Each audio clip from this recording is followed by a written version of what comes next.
बलियापुर गांव में कनक अपनी बड़ी बहू प्रतिभा और छोटी बहू सुनैना के साथ रहती थी। उसके दोनों बेटे शहर में काम किया करते थे। कनक ने अपने बड़े बेटे के लिए प्रतिभा को स्वयं पसंद किया था, जबकि उसके छोटे बेटे ने सुनैना से शादी अपनी पसंद से की थी। कनक की बड़ी बहू प्रतिभा एक बड़े परिवार से थी और अच्छा दहेज लेकर आई थी, जबकि सुनैना एक साधारण परिवार से थी और उस शादी में कनक को कुछ भी नहीं मिला था। इसलिए कनक अपनी छोटी बहू को कम पसंद करती थी और इसी बात का फायदा उठाकर प्रतिभा भी सुनैना को परेशान करने का मौका ढूंढती रहती थी। ऐसे ही एक दिन प्रतिभा अपनी सास के कमरे में सफाई कर रही थी कि उसके हाथ से अपनी सास का चश्मा टूट गया। तब वह घबराकर सोचने लगी, हाय हाय, ये क्या हो गया मेरे हाथ से। ये तो चश्मा माँ जी कल ही बनवा कर लाई थी और आज मेरे हाथ से ये टूट गया। यदि उनको पता चलेगा तो वे मुझ पर बहुत गुस्सा होंगी। क्या करूं क्या करूं क्या करूं क्या करूं। तभी अचानक प्रतिभा को एक तरकीब सूझ गई और उसने तुरंत कमरे से बाहर जाकर सुनैना से कहा, अरे सुनैना, मैं जरा किचन में जा रही हूँ, तुम माँ जी के कमरे से जूठे बर्तन ले आओ। तब सुनैना ने कहा, ठीक है भाभी, अभी ले आती हूँ। और जब सुनैना अपनी सास के कमरे में पहुंची तो उसने देखा उसकी सास का चश्मा टूटा पड़ा है। अभी उसने चश्मा उठाया ही था कि इतने में प्रतिभा भी वहां पहुंच गई और कहने लगी, हे भगवान, माँ जी का चश्मा तोड़ दिया। अरे माँ जी कल ही तो इसे बनवा कर लाई थी, ये क्या कर दिया तुमने सुनैना।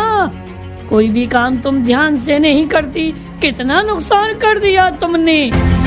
तब जैसे ही प्रतिभा के जोर से चिल्लाने की आवाज कनक के कानों में पड़ी तो वह भी अपने कमरे में पहुंच गई और जैसे ही उसने सुनैना के हाथों में अपना टूटा हुआ चश्मा देखा तो वह भी सुनैना को चिल्लाने लगी, अरे ये क्या कर दिया तूने।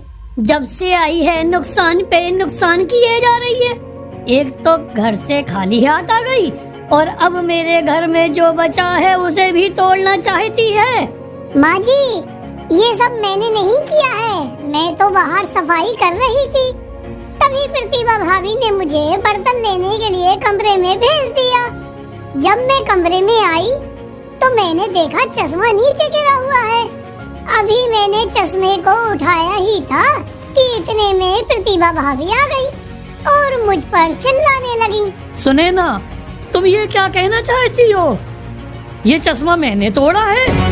नहीं भाभी, मैं ये नहीं कह रही कि चश्मा आपने तोड़ा है।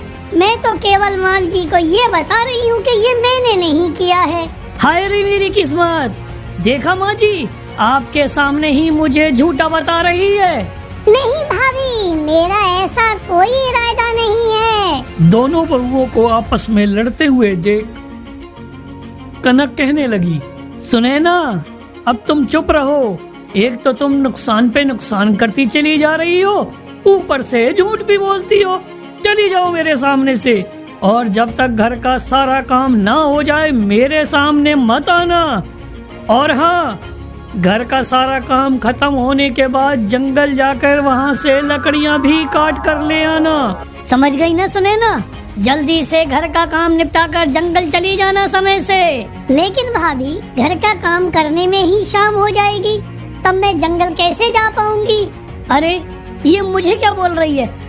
ये तो माँ जी ने कहा है, मैंने तो केवल उन्हीं की बात को दोहराया है।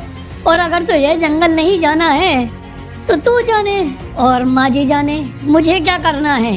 तब सुनैना ने अपनी सास को समझाने के लिए जैसे ही मुंह खोला तो उसकी सास उसे डांटते हुए कहने लगी, अरे तुझे समझ नहीं आया प्रतिभा ने क्या कहा है। जा जल्दी से काम निपटा और जंगल जा। ये सुनकर सुनैना घर का काम निपटाने के लिए चली गई। तब कनक अपनी बड़ी बहू से कहने लगी, भगवान करे ये जंगल से वापस ही ना आए, तब मैं अपने बेटे की शादी किसी अच्छे घर में कर दूंगी और दहेज में बहुत सारे गहने और रुपए भी ले लूंगी। अपनी सास की बात सुनकर प्रतिभा भी कहने लगी, माँ जी, मेरे लिए भी एक सोने का हार ले लेना, आखिर मैं भी तो इस घर की बड़ी बहू हूँ। हाँ हाँ ले लूंगी। अरे पहले इसे मरने तो दे, और अब जा मेरे लिए कुछ बढ़िया सा खाना बना कर लेके आ। जी माँ जी, अभी लेकर आई। जब प्रतिभा भी वहाँ से चली गई तब कनक एक बार फिर सोचने लगी, अब बस ये सुनैना मेरे बेटे की जिंदगी से दूर हो जाए तो मैं पंडितों को जी भर के खाना खिलाऊंगी। घर का काम निपटाने के बाद सुनैना जंगल लकड़ियाँ काटने के लिए चली जाती है।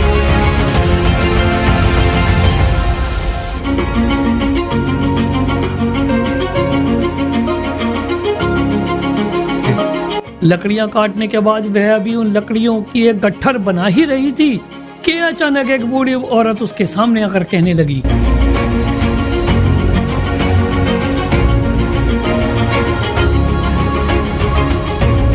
बेटी, क्या तुम्हारे पास पीने के लिए पानी है? अम्मा आओ बैठो, मेरे पास रोटी और पानी दोनों चीज हैं। आप मुझे थकी हुई लगती हो, आप रोटी खाकर पानी पी लो, आपको अच्छा लगेगा। लगता है भगवान ने तुझे जंगल में मेरे लिए ही इस समय लकड़ी काटने के लिए भेजा है। ला बेटी ला, जोरों से भूख लगी है मुझे। तू खुश रहे बेटी, भगवान तेरा हर समय भला करें।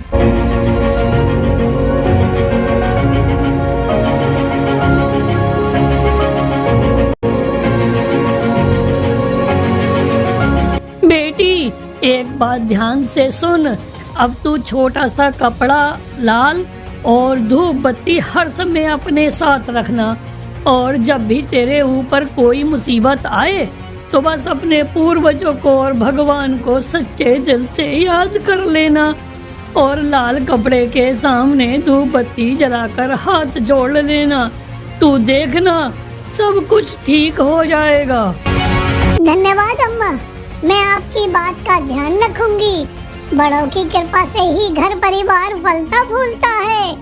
कभी बलियापुर गांव आना हो तो आप मुझसे मिलने जरूर आना। मेरी सास कनक देवी का घर गांव में किसी से भी पूछ लेना, कोई भी बता देगा। जरूर बेटा, कभी मौका मिला तो जरूर आऊंगी। अब बेटी तू जल्दी से घर चली जा, ये जंगल तेरे लिए सुरक्षित नहीं है। तब सुनैना और बूढ़ी औरत अपने अपने घर चले जाते हैं।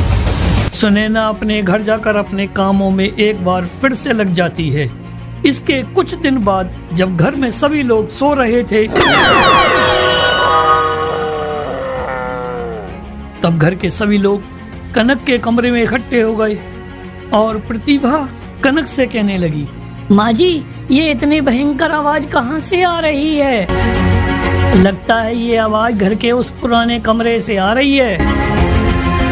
अपनी सास के मुंह से ये सब सुनकर प्रतिभा को एक बार फिर सुनैना को परेशान करने का अवसर मिल गया।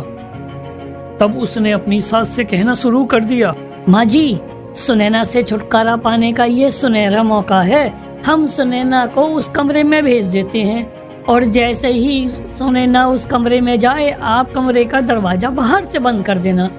यदि वहाँ पर कोई जानवर होगा तो वह इसे खा जाएगा और हमारा इससे पीछा छूट जाएगा।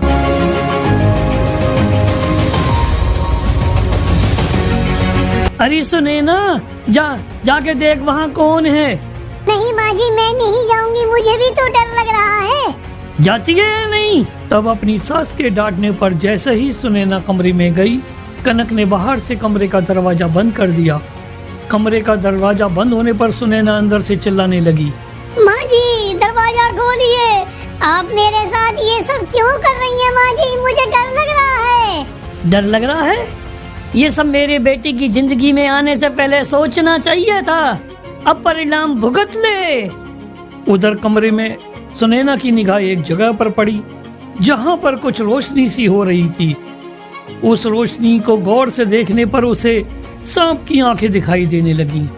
तब सुनैना को जंगल में मिली उस बूढ़ी अम्मा की याद आ गई और अपने पास छुपाए हुए लाल कपड़े और धूप बत्ती को निकालकर धूप बत्ती जलाई और लाल कपड़े को उस सांप के ऊपर डालकर प्रार्थना करने लगी। हे पितृदेव, हे भगवान, मेरी रक्षा करो ताकि मैं इस मुसीबत से बच पाऊं।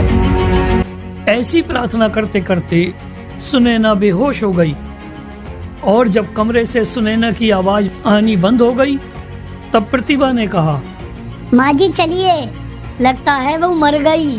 जानवर उसे अभी तक खा भी चुका होगा। अब हम कल इस दरवाजे को खोलेंगे। ठीक है, भगवान करे ऐसा ही हो, इस बार ये मुसीबत टल जाए। और जब अगले दिन प्रतिभा कमरे का दरवाजा खोलकर अंदर गई तो अंदर जाते ही चिल्लाने लगी, माँ जी, माँ जी, अरे क्या हुआ? कहीं भूत देख लिया क्या? ये कहते हुए जब कनक कमरे में गई तो उसने देखा कमरे में चारों तरफ सोना ही सोना बिखरा हुआ है। तब कनक भी खुशी के मारे कहने लगी, अरे प्रतिभा, हमारी तो किस्मत ही खुल गई। हाँ माँ जी, एक साथ दो काम हो गए। एक तो उस मुसीबत से पीछा छूट गया और अब हम और ज्यादा अमीर हो गए। आज से हम और ज्यादा ऐशो आराम की जिंदगी जिएंगे। माँ जी, ये इतना सारा सोना है, हमारी तो कई पीढ़ियां मजे से जीवन बिता लेंगी। ये कहकर प्रतिभा ने जैसे ही सोने का एक हार उठाकर अपने गले में लगाकर देखा कि तभी उसे जोर से करंट लगने लगा और एक सांप कनक के सामने खड़ा हो गया। तब डर के मारे दोनों चिल्लाने लगती हैं और उनके चिल्लाने की आवाज सुनकर सुनैना कोने में से बाहर निकल कर आ जाती है और तभी वहां पर वह बूढ़ी अम्मा प्रकट हो गई और कहने लगी, खबरदार कि अगर किसी ने भी इस खजाने पर बुरी नजर डाली तो मैं उसे छोड़ूंगी नहीं। ये सब केवल सुनैना का है। सुनैना ने जैसे ही उन बूढ़ी अम्मा को देखा तो वह उस बूढ़ी अम्मा से प्रार्थना करने लगी और उसके प्रार्थना करने के कारण बूढ़ी अम्मा ने कनक और प्रतिभा दोनों को छोड़ दिया। उसके बाद सुनैना बूढ़ी अम्मा से कहने लगी, अम्मा, आप कह रही हो ये सब मेरा है, लेकिन ये सब मेरा कैसे है? ये सब आप मुझे क्यों दे रही हो? बेटा, मैं तेरे खानदान की कुल देवी हूँ। एक जमाने में तेरे पूर्वजों ने इस खजाने को छुपाया था और खजाने की रक्षा के लिए उन्होंने मुझसे प्रार्थना की थी। वह चाहते थे कि सब उनके किसी वारिस को मिले जो ईमानदार और नेक हो, ताकि सबका भला हो सके और कोई इसका गलत इस्तेमाल ना कर पाए। इसलिए उन्होंने इस खजाने की पूजा करवाई। इसके बाद मैंने ये खजाना सर्प में बदल दिया और तब से मैं तुम्हारे वंश के सही उत्तराधिकारी की खोज कर रही थी और इसीलिए मैं उस दिन तुझसे मिलने जंगल गई थी। बेटी, ये कोई मामूली खजाना नहीं है, मंत्रों द्वारा सिद्ध किया गया खजाना है। इस खजाने की सुरक्षा स्वयं सर्प देव करते हैं, इसलिए तुझे इस खजाने के खोने की कोई चिंता नहीं करनी है। ये हमेशा तेरा ही रहेगा। तुम सबका कल्याण हो। यह कहकर वह बूढ़ी अम्मा अंतर्ध्यान हो गईं। उनके अंतर्ध्यान होने के बाद सुनैना ने अपनी सास से कहा, माँ जी, ये सब आपका है और इसका जो भी कुछ करना है आपकी मर्जी से होगा। सुनैना की बात सुनकर कनक को बहुत शर्मिंदगी हुई और वह शर्मिंदगी के कारण सुनैना से कहने लगी, बेटा सुनैना, मैंने तेरे साथ बहुत बुरा किया। तू चाहती तो इस सारे धन को पाकर हमें घर से निकाल सकती थी, पर तूने ये सब नहीं किया, बल्कि इस खजाने को मुझे दे रही है।